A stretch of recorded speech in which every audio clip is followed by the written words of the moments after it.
नमस्कार, बहुत स्वागत है आपका IBC 24 में और मैं हूं आपके साथ शुभांगी ठाकुर। गुड मॉर्निंग छत्तीसगढ़, आप देख रहे हैं। बुलेटिन की शुरुआत करेंगे, लेकिन सबसे पहले नजर डालते हैं आज के हेडलाइंस पर। आज जारी हो सकती है छत्तीसगढ़ कांग्रेस की दूसरी सूची। कई विधायकों का कट सकता है टिकट। प्रत्याशियों को लेकर कल दिल्ली में हुई थी बैठक। सीएम भूपेश बघेल का आज राजनांदगांव और कांकेर दौरा। कार्यकर्ताओं से करेंगे मुलाकात। राजनांदगांव में आमसभा को भी करेंगे संबोधित। आज छत्तीसगढ़ आएंगे असम के सीएम हिमंत बिस्वा शर्मा। कवर्धा के बीजेपी प्रत्याशी विजय शर्मा के नामांकन में होंगे शामिल। लोरमी में विजय विश्वास सम्मेलन में भी करेंगे शिरकत। अमित शाह के मॉब लिंचिंग को लेकर दिए बयान पर कांग्रेस ने की राज्य निर्वाचन आयोग से शिकायत। शाह के चुनाव प्रचार पर प्रतिबंध लगाने की मांग। रमन सिंह, अरुण साव के खिलाफ भी हो रही है कार्रवाई। मनेन्द्रगढ़ में केंद्रीय मंत्री रेणुका सिंह का कांग्रेस परिवार। अधिकारियों को प्रेशर डालकर करवाया काम। बीजेपी कार्यकर्ताओं को डरने की जरूरत नहीं। पुलिस से रास्ता रोके तो जो सीमा पार करना है करिए। दुर्ग में अस्पताल में सिक्योरिटी गार्डों की गुंडागर्दी। 4 गार्डों ने मरीज के परिजनों को पीटा। मारपीट का वीडियो हुआ वायरल।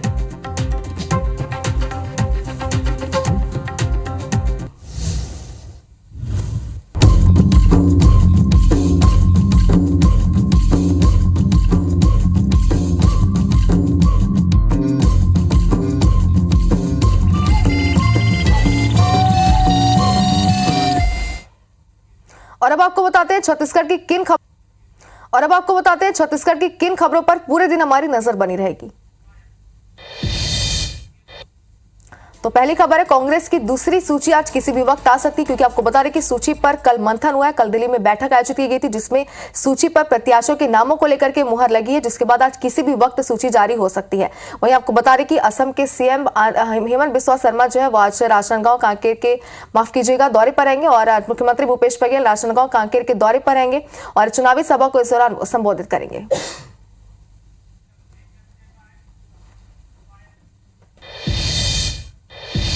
और चलिए बुलेटिन की शुरुआत करते हैं इस वक्त की सबसे बड़ी खबर के साथ। तो आपको बता दें कि आज किसी भी वक्त कांग्रेस अपनी दूसरी लिस्ट छत्तीसगढ़ में भी जारी कर सकती है। कई विधायकों का टिकट भी कट सकता है। टिकटों को लेकर कल दिल्ली में बैठक हुई थी। केसी वेणुगोपाल, सीएम भूपेश बघेल, टीएस सिंहदेव मौजूद रहे। प्रभारी कुमारी सैलजा, पीसीसी अध्यक्ष दीपक बैज भी मौजूद रहे। 60 सीटों पर प्रत्याशी चयन को लेकर चर्चा हुई है। तो बड़ी खबर इस वक्त आपको दिखा रहे हैं और आपको बता रहे कि कांग्रेस ने अपनी पहली लिस्ट छत्तीसगढ़, मध्य प्रदेश और तेलंगाना में जारी कर दी, जिसके बाद छत्तीसगढ़ की अगर हम बात करें तो कल दिल्ली में बैठक हुई और घंटों तक ये बैठक चली थी, जिसमें मुख्यमंत्री भूपेश बघेल, टीएस सिंहदेव, प्रभारी कुमारी सैलजा, दीपक बैज मौजूद रहे और अब कई प्रत्याशियों के नामों पर इस बैठक में मुहर लगी है, जिसके बाद आज किसी भी वक्त कांग्रेस से छत्तीसगढ़ में अपनी दूसरी सूची जारी कर सकती है। इसके पहले की अगर बात करें तो पहली सूची में 30 प्रत्याशियों के नामों पर मुहर लगी थी। 30 प्रत्याशियों की सूची जारी हुई थी, जिसमें 8 विधायकों के नाम भी कटे थे। और ज्यादा जानकारी के लिए हमारे संवाददाता सौरभ सिंह परिहार हमारे साथ जुड़ चुके हैं। सौरभ, कल जो बैठक हुई है उसके बारे में जानकारी चाहते हैं आपसे। चलिए सौरभ से एक बार फिर से हम जुड़ने की कोशिश करेंगे। फिलहाल ये बड़ी खबर इस वक्त आपको दिखा रहे हैं और आज किसी भी समय कांग्रेस अपनी दूसरी सूची जारी कर सकती है। कयास लगाया जा रहा है कि कई सारे नए चेहरों को इस सूची में मौका मिल सकता है। देखने वाली बात होगी कौन कौन से वो नए चेहरे होते हैं जिन्हें कांग्रेस इस बार चुनाव में मौका देती है। वहीं कई विधायक हैं जिनके नाम भी इसमें कटे हुए हो सकते हैं, ये भी कयास लगाए जा रहे हैं। तो फिलहाल आपको बता दें कि कल जो बैठक हुई थी उसमें प्रत्याशियों के नामों पर मुहर लग गई है और आज किसी भी समय कांग्रेस अपनी सूची जारी कर सकती है। तो कई विधायकों के टिकट भी कट सकते हैं और इसके पहली लिस्ट की अगर बात करें तो 30 प्रत्याशियों के नामों की लिस्ट कांग्रेस ने जारी की थी और नवरात्रि के पहले दिन कांग्रेस ने अपनी पहली सूची जारी की थी छत्तीसगढ़, मध्य प्रदेश और तेलंगाना में। जिसके बाद अगर दूसरी लिस्ट की बात करें तो कल दिल्ली में बैठक हुई, जिसमें सभी दिग्गज नेता यानी कि मुख्यमंत्री भूपेश बघेल, टीएस सिंहदेव सभी मौजूद थे और आज किसी भी वक्त प्रत्याशियों के नामों पर मुहर लग सकती है और लिस्ट जारी हो सकती है। तो ये बड़ी खबर इस वक्त आपको दिखा रहे हैं और पहली लिस्ट कांग्रेस ने अपनी जारी कर दी हुई। अगर बीजेपी की बात करें तो बीजेपी ने छत्तीसगढ़ में अपनी 4 लिस्ट इसके पहले जारी कर सकती है और बीजेपी की अगर बात करें तो बीजेपी की भी लिस्ट किसी भी वक्त आ सकती है, ये भी कयास लगाए जा रहे हैं। तो कांग्रेस और बीजेपी दोनों की अगर पार्टियों की बात करें तो लगातार लिस्ट सामने आ रही है। प्रत्याशियों के नामों पर मुहर लग रही है और 60 सीटों पर प्रत्याशियों के चयन को लेकर कल की बैठक में चर्चा हुई है, ये भी बताया जा रहा है। तो आज किसी भी वक्त 60 प्रत्याशियों की सूची कांग्रेस जारी कर सकती है। बताया जा रहा है कि कई विधायकों के नाम भी इसमें कट सकते हैं। वहीं कई नए चेहरों को मौका मिल सकता है, ये भी कयास लगाया जा रहा है। लेकिन इस पर मुहर तभी लगेगी जब कांग्रेस अपनी सूची जारी कर देगी। तो आज किसी भी वक्त कांग्रेस अपनी सूची जारी कर सकती है। वहीं बता दें कि कांग्रेस ने छत्तीसगढ़ विधानसभा चुनाव के लिए अपनी पहली लिस्ट जारी कर दी थी, जिसमें पहली लिस्ट में 30 उम्मीदवारों के नाम है और पहले फेज की अगर बात करें तो 20 सीटों में से 19 सीटों पर प्रत्याशी घोषित कर दिए गए। सिर्फ जगदलपुर विधानसभा सीट के लिए कांग्रेस ने पत्ते नहीं खोले हैं और पहली सूची में मुख्यमंत्री भूपेश बघेल समेत सभी मंत्री और विधानसभा अध्यक्ष के नाम है।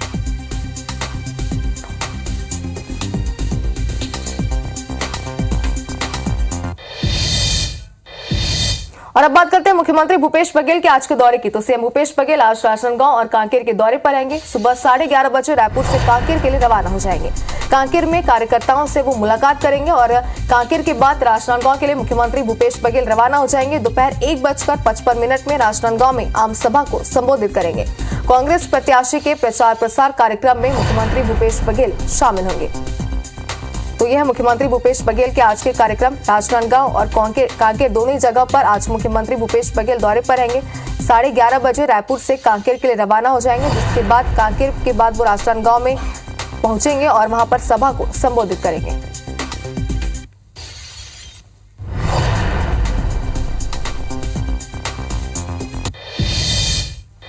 इसी के साथ ही आपको बता दें कि आज असम के सीएम हिमंत बिस्वा शर्मा छत्तीसगढ़ दौरे पर रहेंगे। कवर्धा और लोरमी में आम सभा को संबोधित करेंगे। सुबह 11:30 बजे रायपुर पहुंचेंगे और बीजेपी प्रत्याशी विजय शर्मा के साथ रोड शो में शामिल होंगे। वहीं दोपहर 1 बजे रोड शो कार्यक्रम में वो शामिल होंगे। कवर्धा में आम सभा को भी हिमंत बिस्वा शर्मा संबोधित करेंगे।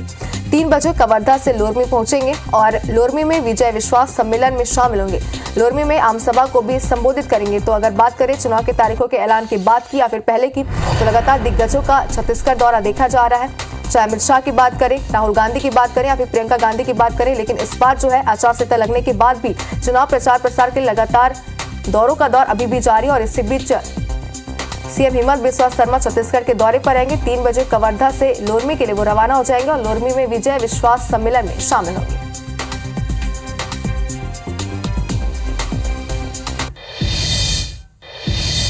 वहीं बीजेपी प्रदेश अध्यक्ष अरुण साव आज लोरमी के दौरे पर रहेंगे। सुबह 11:30 बजे बिलासपुर से लोरमी के लिए रवाना हो जाएंगे। दोपहर 2 बजे आयोजित कार्यक्रम में वो हिस्सा लेंगे। विजय विश्वास कार्यकर्ता सम्मेलन में शामिल होंगे। तो ये बड़ी खबर इस वक्त आपको दिखा रहे हैं। और एक बार फिर आपको बता दें कि प्रदेश अध्यक्ष बीजेपी के अरुण साव आज लोरमी के दौरे पर रहेंगे, जहां पे कई सारे कार्यक्रमों में शामिल होंगे। बिलासपुर से वो लोरमी के लिए रवाना हो जाएंगे। तो नामांकन की अगर बात करें तो नामांकन प्रक्रिया शुरू हो चुकी है और इसी बीच सुबह 11:30 बजे जो है वो रायपुर से रवाना हो जाएंगे। दोपहर 2 बजे आयोजित कार्यक्रमों में हिस्सा लेंगे।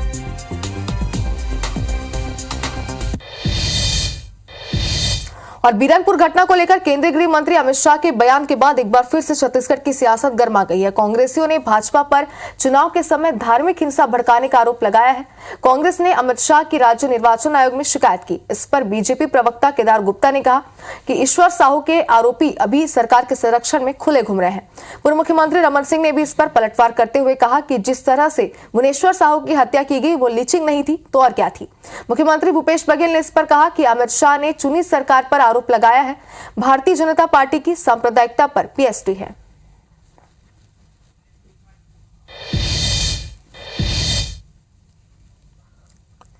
कांग्रेस को ईश्वर सद्बुद्धि दे। भुवनेश्वर साहू की हत्या की गई थी और जैसा कि माननीय अमित शाह जी ने कहा था, इसे लिंचिंग का रूप मानना चाहिए तो लोगों को समझ में भी आएगा। जरूर जाए चुनाव आयोग और एफआईआर को और लिखित रिपोर्ट को स्पष्ट करें। अरे ईश्वर साहू यदि आरोप लगाता है कि उसके बच्चे के हत्यारे खुलेआम घूम रहे हैं, उसको सजा दिलाना और मेरा कर्तव्य है और इसलिए मैं राजनीति के मैदान पे उतरा हूँ कि मैं चुनाव जीतूं, सरकार बदले और अपराधियों को जेल के अंदर डाले। ये एक बाप का संकल्प है, उसमें कहाँ राजनीति। जिस प्रकार की घटना हुई है बीरनपुर में, पूरा छत्तीसगढ़ जानता है। ये छत्तीसगढ़ है। छत्तीसगढ़ में यहाँ हमारे आदिवासी भाई रहते हैं जो आदि संस्कृति को मानते हैं। यहाँ कबीर के मानने वाले लोग हैं। चलती यहाँ भाईचारा प्रेम की भाषा चलती है। यहाँ डिवाइड एंड रूल की योजना नहीं चलेगी। इधर राजनांदगांव में गृह मंत्री अमित शाह के दिए बयान पर अब सियासत जारी है और भड़काऊ भाषण का आरोप लगाकर कांग्रेस प्रतिनिधि मंडल ने रायपुर में राज्य चुनाव आयोग का कार्यालय जाकर शिकायत पत्र सौंपा। शिकायत पत्र में लिखा गया है कि भाषण में दंगा भड़काने के उद्देश्य से गलत बयानबाजी की गई है, इसलिए अमित शाह को चुनावी प्रचार के लिए देश भर में प्रतिबंधित किया जाए। साथ ही डॉक्टर रमन सिंह और बीजेपी प्रदेश अध्यक्ष अरुण साव पर भी कार्रवाई की जाए। आपको बता दें कि अमित शाह बीरनपुर घटना को लेकर राज्य सरकार पर उन्होंने हमला बोला था, भुवनेश्वर साहू की हत्या को लीचिंग बताया था। राजनांदगांव में चुनावी सभा को संबोधित किया। चुनावी सभा को संबोधित करते हुए उन्होंने छत्तीसगढ़ की शांत फिजा को खराब करने की कोशिश की। राज्य सरकार के ऊपर में मॉब लिंचिंग के गलत आरोप लगाए। कांग्रेस पार्टी ने अमित शाह के द्वारा जो कल हेट स्पीचिंग की गई है उसके खिलाफ चुनाव आयोग से शिकायत की है। हमने मांग किया है कि अमित शाह को पूरे देश में चुनाव प्रचार से रोका जाए, क्योंकि वो देश में दंगा भड़काने की एक सुनियोजित साजिश के तहत काम कर रहे हैं। फंसे से हाथ पांव काट देंगे, मार डालेंगे, हेट स्पीच में नहीं आता। परंतु आज ये चुनाव आयोग में शिकायत करने जाते हैं कि लिंचिंग शब्द है, इससे दंगा भड़केगा और कहीं ना कहीं हेट स्पीच में आना चाहिए। और अब मनेंद्रगढ़ से आपको बड़ी खबर दिखाते हैं, जहां केंद्रीय मंत्री रेणुका सिंह ने कांग्रेस पर वार किया। रेणुका ने कलहारी में कार्यकर्ता सम्मेलन में वार करते हुए कहा कि अधिकारियों को प्रेशर डालकर काम करवाया गया, जो नहीं दिया साथ रातों रात किया ट्रांसफर। आगे उन्होंने कहा कि विधायक डरा रहे, हमारे कार्यकर्ताओं को परेशान करेंगे। बीजेपी कार्यकर्ताओं को किसी से डरने की जरूरत नहीं है। आगे कहा कि पुलिस रास्ता रोके तो जो सीमा पार करना है करिए। मंडल अध्यक्ष रहते मेरे ऊपर थे 12 केस, 200 धाराएं। मैं वो नेता हूं जो मेरे कार्यकर्ता की उंगली काटेगा तो उसका एक हाथ काटकर दूसरे हाथ में देना जानती हूँ।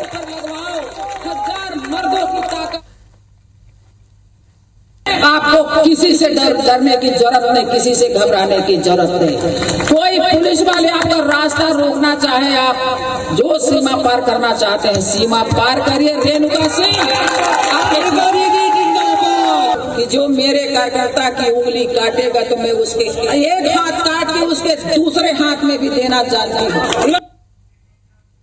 इधर रायपुर में उप मुख्य निर्वाचन पदाधिकारी विनय अग्रवाल ने विधानसभा चुनाव को लेकर जानकारी साझा की। उन्होंने बताया कि पहले चरण के चुनाव के लिए प्रदेश भर से अब तक 23 प्रत्याशियों के नामांकन भरे हैं।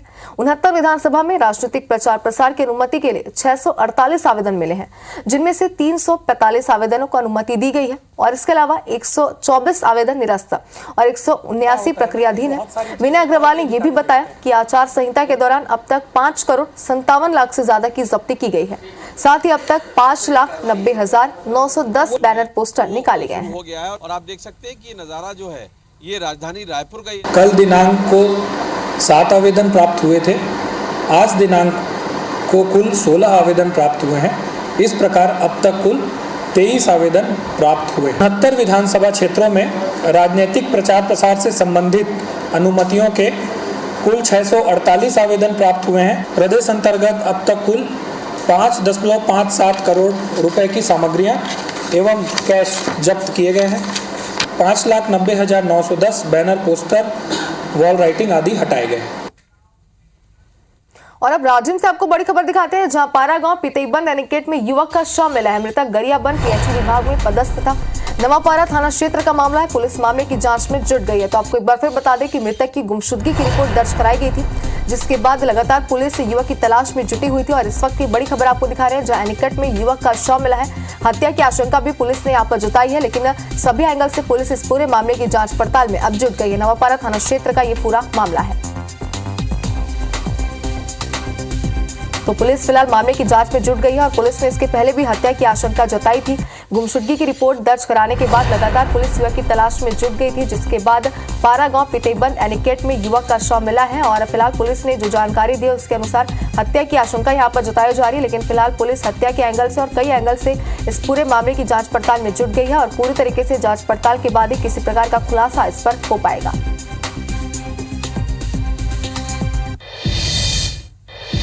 और अब दुर्ग से आपको बड़ी खबर दिखाते हैं, जो अस्पताल में सिक्योरिटी गार्डों की गुंडागर्दी देखी गई है। सोशल मीडिया पर ये वीडियो भी वायरल हो रहा है, जो वीडियो आपको टीवी स्क्रीन पर दिखाएंगे।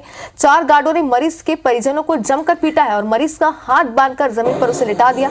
और ये मारपीट का वीडियो जो आप टीवी स्क्रीन पर देख रहे हैं, ये सामने है, जिसके आधार पर पुलिस इस पूरे मामले की जांच पड़ताल कर रही है। तो परिजनों के साथ सिक्योरिटी गार्डों ने यहाँ पर मारपीट की है और तस्वीरें आप देखिए किस तरीके से मरीज के हाथ पैर बांधकर उसे जमीन पर लिटाया गया, जिसके बाद परिजनों के साथ उन्होंने जमकर मारपीट की है।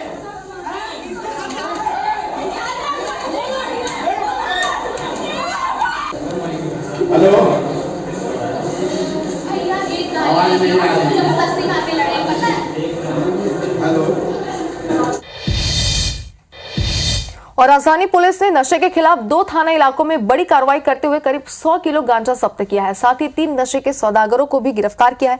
एंटी साइबर सेल के नारकोटिक्स विंग को मुखबिर से मिली सूचना के अनुसार गांजे की एक बड़ी खेप रायपुर की तरफ से कार के जरिए आ रही थी, जिसके बाद मंदिर रसौद थाना पुलिस के साथ एक संयुक्त टीम बनाकर वाहनों की चेकिंग की गई। झारखंड नंबर की एक टाटा मांझा कार की तलाशी के दौरान करीब 91 किलो गांजा जब्त किया गया है। वहीं पुलिस ने दूसरी बड़ी कार्रवाई करते हुए महासमुंद निवासी एक तस्कर को गिरफ्तार कर उसके पास से करीब 10 किलो गांजा जब्त किया है।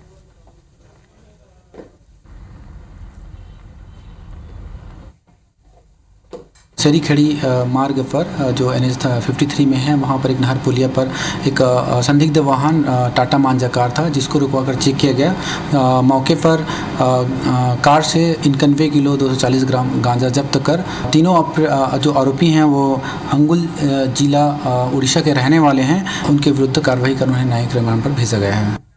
अंबिकापुर से आपको बड़ी खबर दिखाते हैं, जहां उदयपुर इलाके में हाथियों का आतंक अभी तक जारी है। घर छोड़कर रात जागरण करने को लोग मजबूर हैं। 1.5 माह से इलाके में हाथियों ने उत्पात मचा रखा है और 11 हाथियों का ये दल है जो लगातार जिले में उत्पात मचा रहा है। वन विभाग लगातार हाथियों की मॉनिटरिंग भी कर रहा है। लोगों को लगातार अलर्ट भी किया जा रहा है कि जंगली एरिया में लोग कम से कम जाएं और घरों में सुरक्षित रहें। इस बात को लेकर के वन विभाग लोगों को लगातार अलर्ट करता हुआ नजर आ रहा है। लेकिन हाथियों का उत्पात लगातार जारी है। हाथी फसलों को भी नुकसान पहुंचा रहे हैं और कई प्रदेश के ऐसे जिले हैं जहां पर हाथियों ने लोगों को भी नुकसान पहुंचाया है। और अब खबर जांजगीर चांपा से। जयजयपुर विधानसभा क्षेत्र से बीजेपी प्रत्याशी कृष्णकांत चंद्रा ने बमनीडीह में कार्यकर्ताओं की बैठक ली। इसके बाद उन्होंने जनसंपर्क कर लोगों से अपने लिए वोट मांगा। IBC 24 संवाददाता राजकुमार साहू से खास बातचीत में उन्होंने कहा कि जयजयपुर विधानसभा क्षेत्र में विकास नहीं हुआ है, इस वजह से यहाँ की जनता बदलाव चाहती है। इस वजह से जनता बीजेपी की ओर से आशा भरी निगाहों से देख रही है। इसके साथ उन्होंने इस बातचीत में और क्या कुछ कहा है, आपको सुनाते हैं। जयजयपुर विधानसभा के भाजपा प्रत्याशी कृष्णकांत चंद्रा जी लगातार क्षेत्र में जनसंपर्क कर रहे हैं। आज वो बमनीडीह पहुंचे हैं और यहां पर भाजपा कार्यकर्ताओं से उन्होंने चर्चा की है। किस तरह से जीत की रणनीति है? जहां जहां मैं जनसंपर्क के लिए जा रहा हूं, वहां की जनता स्पष्ट तौर पर बोल रही है कि कांग्रेस को एक बार बनाया, 2 बार बसपा को बनाया, क्षेत्र में कोई काम नहीं हुआ, विकास के कोई काम हो ही नहीं रहे हैं, विकास खोजने को नहीं मिल रहे हैं। इसलिए वे भारतीय जनता पार्टी की ओर उम्मीद भरी निगाहों से देख रहे हैं कि अब भाजपा ही एक विकल्प है। आप अभी लगातार क्षेत्र में जब जा रहे हैं तो कुछ प्राथमिकता भी आपकी होंगी कि जब आपको जनता मौका देती है तो किस तरह से आप विकास कराएंगे, किस तरह की आपकी तैयारी है? जनता भारतीय जनता पार्टी को अगर मौका देती है तो हम जयजयपुर विधानसभा क्षेत्र के हर गांव का सर्वांगीण विकास करेंगे, सड़कों का विकास करेंगे, शिक्षा के क्षेत्र में, स्वास्थ्य के क्षेत्र में जयजयपुर जिले में अव्वल स्थान पर रहेगा। विपक्ष इस बात को हवा देने में लगा है कि आप बाहरी प्रत्याशी हैं, जयजयपुर विधानसभा क्षेत्र के रहने वाले नहीं हैं। मेरा गांव इसी जिले में आता है। मैं बड़े सिपत जो जयजयपुर विधानसभा क्षेत्र का एक बड़ा गांव है, मैं वहां का मतदाता हूं। इस बात की जानकारी लिए बिना बसपा के लोग और कांग्रेस के लोग ये बात कर रहे हैं। ये थे हमारे साथ कृष्णकांत चंद्रा जी, जिनका साफ कहना है कि जनता मौका देती है, जयजयपुर का चौतरफा विकास होगा और भाजपा उस तैयारी में भी है और कार्यकर्ता जो हैं एकजुट होकर के जीत में लगे हुए हैं। राजकुमार साहू, IBC 24, जांजगीर। और इसके साथ गुड मॉर्निंग छत्तीसगढ़ में फिलहाल इतना ही, लेकिन आगे देखिए छत्तीसगढ़ी भाषा में 10 बड़ी खबरें दिनादिन 10 में।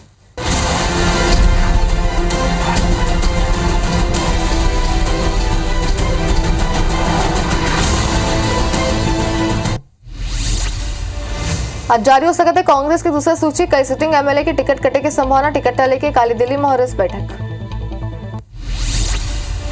सीएम भूपेश बघेल के राजनांदगांव कांकेर दौरा। आज बेनिया 11:30 में रायपुर कांकेर बही रवाना। कांकेर में कार्यकर्ता मले करी मुलाकात। असम के सीएम हेमंत बिस्वा शर्मा के छत्तीसगढ़ दौरा। आज कवर्धा और लोरमी में आमसभा करी संबोधित। सुबह 11:30 बजे रायपुर पहुंची।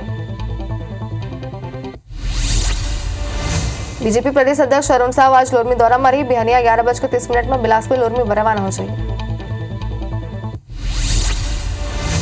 पारागांव पितेबल ने निकट में मिली युवक के सौ मिता गरियाबंद पीएचई बाग में पदस्थ नवापारा थाना क्षेत्र के मामला।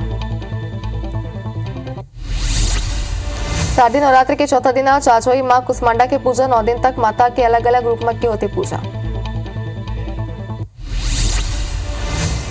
अंबिकापुर उदयपुर इलाका के मां हाथीमन के उत्पाद जारी। घर छोड़ के रात जागरण करे पर मजबूर है लोगन मन।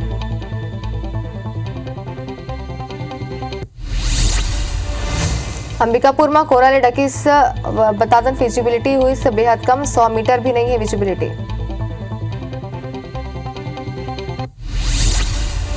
जांजगीर चांपा के कलतरा स्टेशन में चला ट्रेन में युवक गिर गिस। घटना में युवक की मौका में मौत हो गई। सिकर बाद मौका में जीआरपी की टीम पहुंची। जांजगीर चांपा के कोड़ा भाट गांव में बकरी मन ले बरे झोपड़ी में आग लग गई, जिसमें 12 बकरी मन की मौत। राजनांदगांव बालोद मुख्य मार्ग में वाहन में आग लगी। इस वाहन लगभग 1 घंटा तक जलत रही।